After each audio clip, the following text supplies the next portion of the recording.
UP की राजनीति की अगर बात आए तो सबसे पहले सपा के किसी अगर युवा नेता की बात आती है तो वो मझवा के बेटा के नाम से जाने जाने वाले रोहित शुक्ला लल्लू का नाम जो है सबसे पहले आता है। आप पूर्वांचल की राजनीति में अगर देखें तो ब्राह्मण चेहरा, अगर एक ब्राह्मण समाज का चेहरा देखें या सपा से एक बड़ा युवा नेता देखे तो रोहित शुक्ला लल्लू का नाम सामने आपके आता है।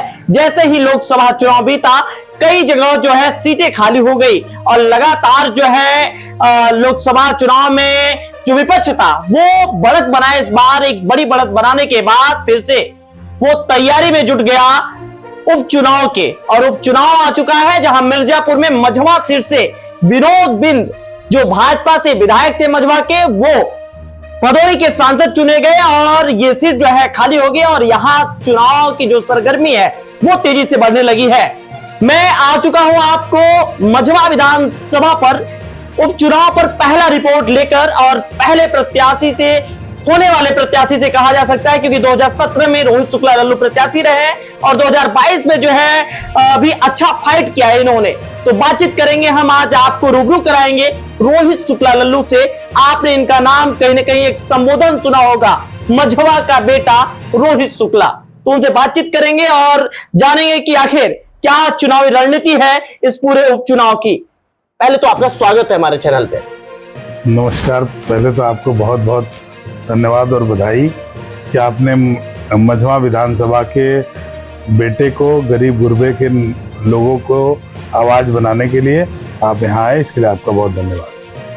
अखिलेश यादव जी के साथ कई बार आपको देखा गया है और अखिलेश यादव जी ने आपको 2017 की बात करें तो 2017 में आपको मझवा से प्रत्याशी बनाया और फिर 2022 में आपको जो है प्रत्याशी बनाया। अब क्या देखकर बनाया, क्योंकि मझवा विधानसभा में ब्राह्मण वोट बैंक भी अगर देखा जाए तो ज्यादा है और उधर देखा जाए तो बिंद वोट बैंक भी ज्यादा है। तो कहीं ना कहीं एक कांटे टक्कर। और पूरे मिर्जापुर में अगर बात करें तो सबसे ज्यादा वोटर जो होते हैं ब्राह्मण वोटर वो मझवा विधानसभा में है और आप पर 2 बार विश्वास जिताया है और काफी एक्टिव रहते हैं आप लगातार, चाहे वो रैलियां रही हो अखिलेश यादव की या तमाम जो कार्यक्रम रहते हैं मिर्जापुर में, तो आप सबसे पहले दिखते हैं। इस बार क्या लग रहा है कि क्या फिर से अखिलेश यादव जी या समाजवादी पार्टी आप पर फिर से क्या विश्वास जता रही है या क्या कुछ रणनीति बन रही है समाजवादी पार्टी? सबसे पहले तो मैं आपको धन्यवाद देता हूँ और ये कहना चाहता हूँ कि जब मैं 2017 का चुनाव लड़ा था जी, तो मैं मझवा विधानसभा के लिए नया था जी, और मैं मझवा विधानसभा के लोगों के कभी दुख सुख में खड़ा नहीं हुआ था। हाँ। लेकिन चूंकि राजनीति में परिस्थितियां खेल बनाती हैं जी, उस वक्त रमेश बिंद हराओ अभियान चल रहा था जी, वो सिटिंग विधायक थे जी, और हमारे सामने सुचिस्मिता मौर्य थी तो 44,212 वोट में पाया जी, रमेश बिंद 66,620 पाए थे जी, और सुचिस्मिता 1 लाख पाई जी।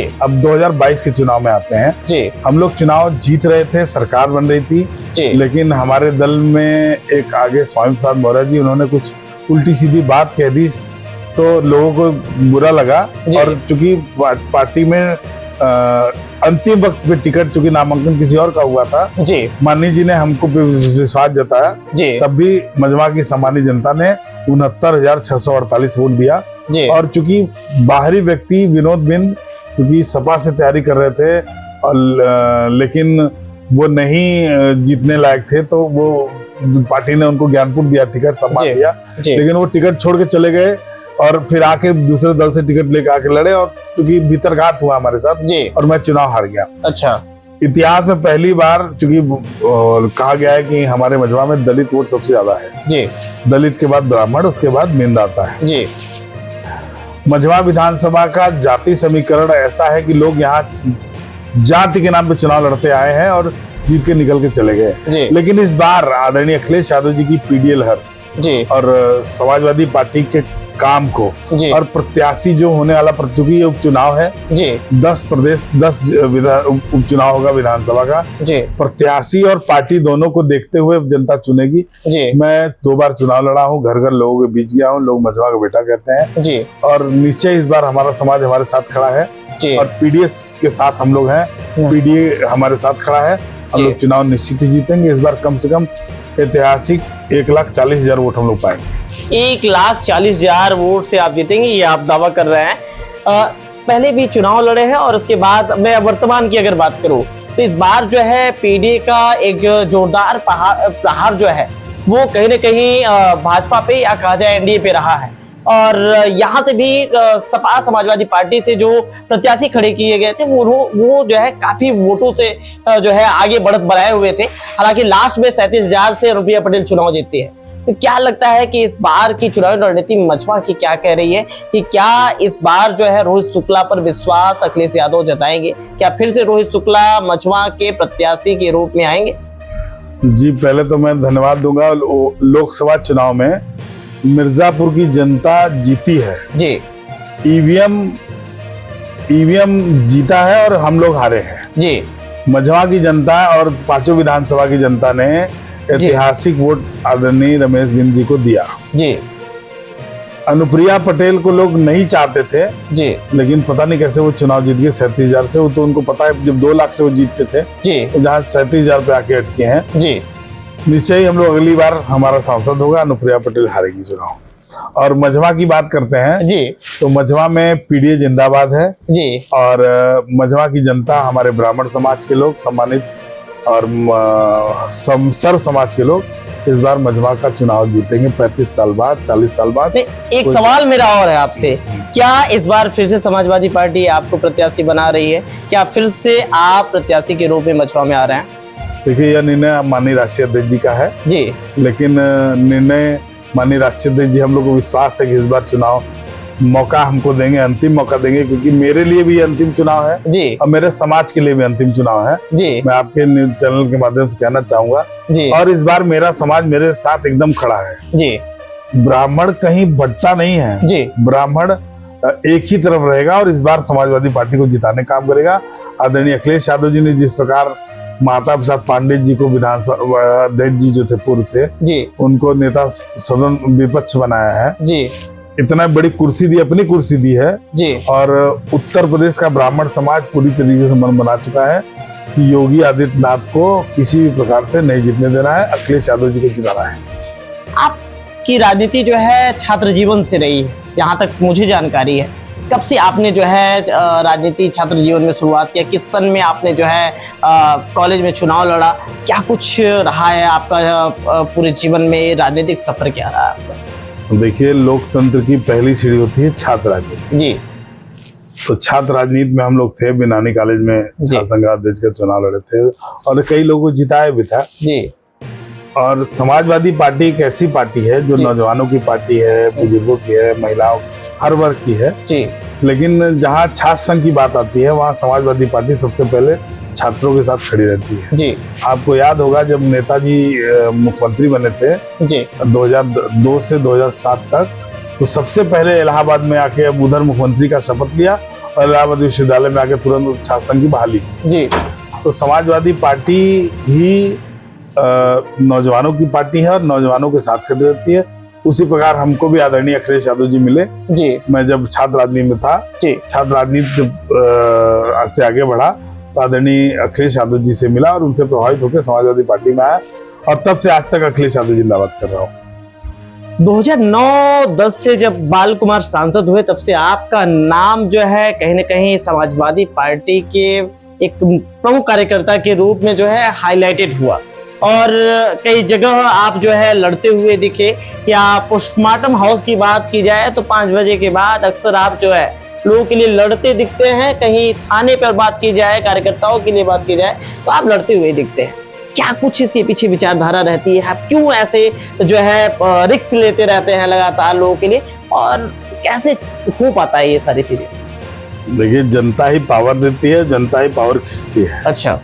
और जो सम्मानित मझवा विधानसभा की जनता है और मिर्जापुर के लोग हैं जी, अगर हम लोग किसी के दुख में खड़े हो जाएं जी, तो हमको तसल्ली मिलती है कि उसके दुख को हमने आधा किया जी। अगर किसी का एक्सीडेंट होता है 5 बजे के बाद जी, तो सोचिए उसकी मिट्टी यानी पोस्टमार्टम अगले दिन होगी 2 बजे के बाद होगी, तो उस पल 5 बजे के बाद से अगला 2 बजे तक क्या दर्द होगा, उस दर्द को कम करने के लिए लोग मुझे याद करते हैं और मैं हमेशा अक्षरशः अधिकारियों से और पुलिस विभाग से सबसे लड़ झगड़ के प्रेम से जी लोगों का पोस्टमार्टम कराने का काम करता हूँ। और मुझे गर्व महसूस होता है कि मैं इस काम करने के में, क्योंकि माननीय अखिलेश यादव जी ने, जब मैं 17 में चुनाव लड़ने आया था जी, तो उन्होंने मन से कहा था कि रोहित शुक्ला यहीं रहेंगे और लोगों की मदद करेंगे। और तब से अक्षरशः मैं क्षेत्र में बना हूँ और लोगों की मदद कर रहा हूँ। हाँ, 2009 में माननीय बाल कुमार पटेल जी सांसद हुए थे जी, वो हमारे राजनीति को आगे बढ़ाने वाले हमारे गुरु हैं जी। तो मैं उनके साथ से ही सक्रिय हूँ, और उसके बाद मिर्जापुर की जनता और सम्मानित मझवा विधानसभा के लोगों के दुख सुख में खड़ा रहने का मेरा नैतिक कर्तव्य है, और मैं वहां रहूंगा। रोहित जी, अब विकास की बात कर लेते हैं, क्योंकि विकास जो है मुख्य मुद्दा हर चुनाव में रहता है, और इस भी चुनाव में जो है विकास मुख्य मुद्दा रहा है। अनुप्रिया पटेल जी जो है वाणिज्य उद्योग मंत्री रही, केंद्रीय मंत्री रही, उनके पति भी जो है वार्ड मंत्री। तो कहां तक आप विकास देख पा रहे हैं? क्योंकि जिस तरीके से सत्ता में अनुप्रिया पटेल जी रही, मिर्जापुर की सांसद रही, और वो कहती हैं कि मैं मिर्जापुर की बेटी हूं और बेटी का जो है मिर्जापुर सपोर्ट करता है, तो कहां तक लगता है कि मिर्जापुर की बेटी मिर्जापुर का विकास कर पाएगी? देखिए, पहले विकास की बात करेंगे तो यहाँ डबल इंजन की सरकार है जी, पत्नी भी केंद्रीय मंत्री है जी, और पति भी प्रदेश के कैबिनेट मंत्री है जी। और जहाँ विकास की बात करते हैं तो विकास के नाम पे मिर्जापुर शून्य है। यहाँ जातिवाद हुआ है, विकासवाद नहीं हुआ है। अच्छा, जैसे हमारे मझवा विधानसभा में आप ले लें जी, ग्राम मझवा ब्लॉक के गड़ौली में जी, अनुप्रिया पटेल वहां जाके खुद वहां की जनता ने अंडर ग्राउंड रेलवे ओवरब्रिज बनवाने की मांग की थी जी, और जो रेल रोकने का भी काम किया, उसमें मुकदमा भी लिखा गया था। अनुप्रिया पटेल वहां जाके खुद कही, और ये विनोद बिंद जो बाहरी है, डॉक्टर विनोद बिंद जो विधायक हुए थे मझवा से, वो भी जाके कहे कि मैं बनवा दूंगा, लेकिन आज तक वो बना नहीं। अब आते हैं मझवा के बारे में, विकास के बारे में जी। आप मझवा विधानसभा में घुस जाइए, कोई भी एक रोड सड़क अगर आपको गड्ढा युक्त मुक्त दिखे तो बताइए। हर जगह गड्ढा युक्त मिलेगी, हर जगह गड्ढा रहेगा। मतलब आप गाड़ी गड्ढे में चलाएंगे तभी आपका होगा। हाँ, अभी हम लोगों ने चिट्ठी लिखी थी जी, और विधान परिषद में क्वेश्चन उठाया था, जिसमें 6-7 सड़कें थी। मैंने कल देखा अखबार में कि उसका टेंडर निकला है, 9 तारीख को टेंडर होगा। 7-8 रोड है, चूंकि उपचुनाव आ रहा है जी, तो बीजेपी वाले थोड़ा सा अपना दिखाने के लिए कि हाँ हमने बनवाया है, जबकि सबको पता है कि जो सड़कें टेंडर डाली गई है वो रोहित शुक्ला ने दिया था। अच्छा। अब आते हैं मझवा विधानसभा के विकास के बारे में। हमारे यहाँ आज भी 2 ऐसी गांव हैं जिस सड़क नहीं है, जिसपे सड़क ही नहीं है आज तक जी। 2 गांव, मगरदा कला जी सिटी ब्लॉक में, और एक दाती पहाड़ी ब्लॉक में जी। यहाँ पे सड़क ही नहीं है। वहाँ के लोगों ने चुनाव का बहिष्कार भी किया जी, और कहा कि सड़क नहीं तो वोट नहीं। लेकिन आज तक अगर विकास की बात कर रहे हैं तो अनुप्रिया पटेल ने कोई विकास नहीं किया। मझवा यानी मिर्जापुर में कोई विकास नहीं किया। जो भी विकास हुआ है समाजवादी पार्टी का विकास है, चाहे वो चुनार का पुल हो, चाहे वो भटौली का पुल हो, चाहे वो कछवा में ट्रांसफार्मर का हो, चाहे जमतुआ बंदी का हो जी, चाहे नहरों में पानी आने का हो, टेल तक पानी पहुंचाने का हो। बाढ़ सागर कांग्रेस का योजना है, और बाढ़ सागर का योजना भी अनुप्रिया पटेल अगर विकास की बात करती है कि हम मिर्जापुर की बेटी है, तो 96 विधानसभा में एक गांव है जहां बाढ़ सागर का नहर से जोड़ना है लिंक, जिससे 40-50 गाँव को सिंचाई का मिल जाएगा जी। लेकिन आज तक अनुप्रिया पटेल नहीं जोड़ पाई है, केंद्रीय मंत्री है जी। दूसरा, स्वास्थ्य के नाम पे आते हैं तो मिर्जापुर अस्पताल में भी आप लोग देखे होंगे और जानते होंगे जी, न कार्डियोलॉजिस्ट थे जी, न नेफ्रोलॉजिस्ट थे जी। आज तक मतलब अनुप्रिया पटेल के रहते हुए मिर्जापुर का विकास नहीं हो सकता। बस ये बंटी बबली जो दोनों लोग हैं जी, इन्होंने अपना विकास किया है, अपने पार्टी का विकास किया है जी, और किसी का कोई विकास नहीं किया है। कई बार आधिकारिक मुद्दों की अगर बात करें तो दिव्या मित्तल का नाम सबसे पहले विवादों में आ जाता है। कई प्रधानों का नाम आ जाता है कि आशीष पटेल जैसे ही चुनाव आता है तो ये कहीं न कहीं प्रधानों को धमकी देना, तमाम मुद्दे जो है सामने आते हैं। जैसे आप ही के पार्टी के कुछ कार्यकर्ताओं को तो ये उपचुनाव 96 विधानसभा में, या बात की जाए तो फिर से लोकसभा में, कई जैसे आपकी पार्टी के कार्यकर्ताओं को जो है कुछ मामले सामने आए थे, कुछ रिकॉर्डिंग अभी लोकसभा चुनाव में बीच में आए थे कि धमकी देना, उन्हें जो है वार्निंग देना, कई चीजें सामने, और दिव्या मित्तल का ट्रांसफर हो जाना, इस पे क्या कहेंगे रोहित शुक्ला?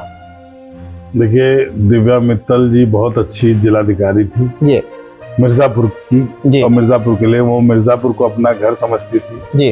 कोई भी किसी दल का चला जाए उसकी पहली मदद करती थी जी। हमको लगता है कि उनका ट्रांसफर होना दुर्भाग्यपूर्ण था जी। और वो जहां भी जाएंगी वो अपना दिया रोशन जरूर करेंगी जी, क्योंकि वो काम करने वाले थे। इसमें राजनीतिक योगदान कितना रहा उनके ट्रांसफर में? नहीं, ऐसा लगता है वो तो पूरा जिला जानता है कि फोटो खिंचाने के लिए लोग परेशान थे, लेकिन ये काम करने के लिए ये अपना काम करती थी। कैमरा उधर घूम जाता था, इनके तरफ कैमरा नहीं घूमता था लोगों का, इसलिए इन्होंने इनका ट्रांसफर करवाया। अच्छा। क्योंकि वो जानती थी कि इनके रतबे हमारा नाम नहीं हो सकता। अच्छा। और आज इस समय जो जिलाधिकारी हैं, बात कर लीजिए, वो इनकी सगी रिश्तेदार है। अच्छा। मैं आपके टीवी के न्यूज के माध्यम से खुला बताना चाहता हूँ, उनकी सगी रिश्तेदार हैं जो कहते हैं मिर्जापुर, वर्तमान डीएम मिर्जापुर, उनकी सगी रिलेटिव। हाँ, भांजी है उनकी भांजी है। उनकी भांजी है, उनकी सगी भांजी है, और जो वो कहेंगे वही करेंगी है। और अभी उपचुनाव होने जा रहा है, देखिएगा, जो कहेंगे आशीष पटेल वही होगा, डीएम करेंगी। तो क्या हम चुनाव आयोग से मांग भी करेंगे चुनाव लड़ने से पहले कि ये जिलाधिकारी को बदलने का काम करें। इस बार रोहित शुक्ला लल्लू, या फिर कहा जाए कि समाजवादी पार्टी मझवा उपचुनाव में किन मुद्दों पर चुनाव लड़ने वाली है? देख ले, हम लोग पीडीए के साथ हैं जी, और मझवा का कभी विकास नहीं हुआ है, आप लोग देखे हैं जी।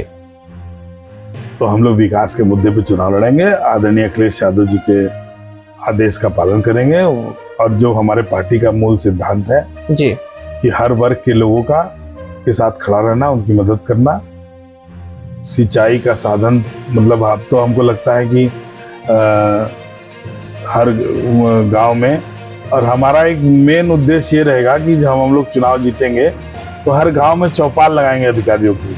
अच्छा। और चौपाल लगा के वहाँ की मूलभूत समस्याएं जो है तत्काल उनकी मदद करेंगे, और जो बड़ी समस्या होगी वो हम लोग अधिकारियों के साथ बैठ के वार्ता करके मझवा का मतलब लगना चाहिए कि हाँ, मझवा एक वीआईपी विधानसभा है और हम लोग उसको अच्छा करने का काम करेंगे।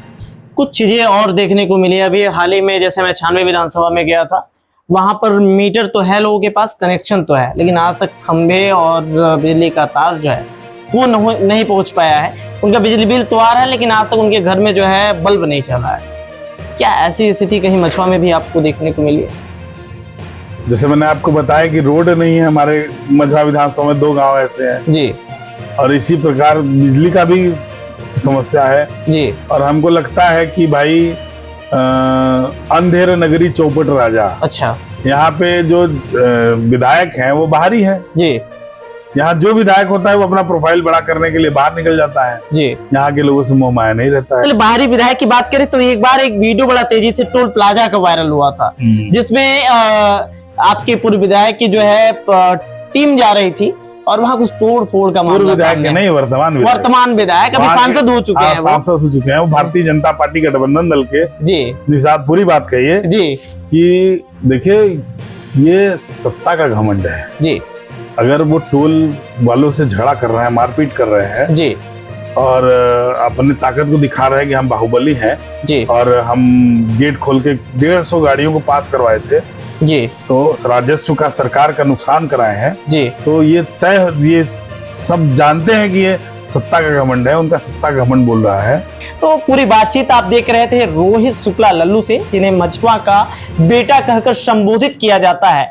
ये 2022 के चुनाव में अच्छा फाइट करते हैं, जो कि कहीं ना कहीं माहौल जो है सत्ता पक्ष का होता है, फिर भी ये अच्छा फाइट करते हैं और कहीं ना कहीं मिर्जापुर की तमाम राजनीति चुनाव में, चाहे वो नगर निकाय चुनाव रहा हो, चाहे वो लोकसभा का चुनाव रहा हो, चाहे उपचुनाव 96 विधानसभा का रहा हो, चाहे उत्तर प्रदेश में कहीं भी कोई भी उपचुनाव या चुनाव रहता है, तो वहां रोहित शुक्ला जो है आपको फील्ड में जनता के बीच देखते हैं। तो ऐसे रोहित शुक्ला का ये पूरा इंटरव्यू आप देखें और आगे भी मैं इनसे बातचीत करूंगा, आगे भी दिखाता रहूंगा और कल से मैं आपको पब्लिक का रिव्यू दिखाऊंगा कि आखिर मझवा उपचुनाव में होने क्या वाला है, राजनीति किस तरफ जा रही है। हमारे साथ दिखाता रहूंगा आपको मझवा की तमाम रिपोर्ट।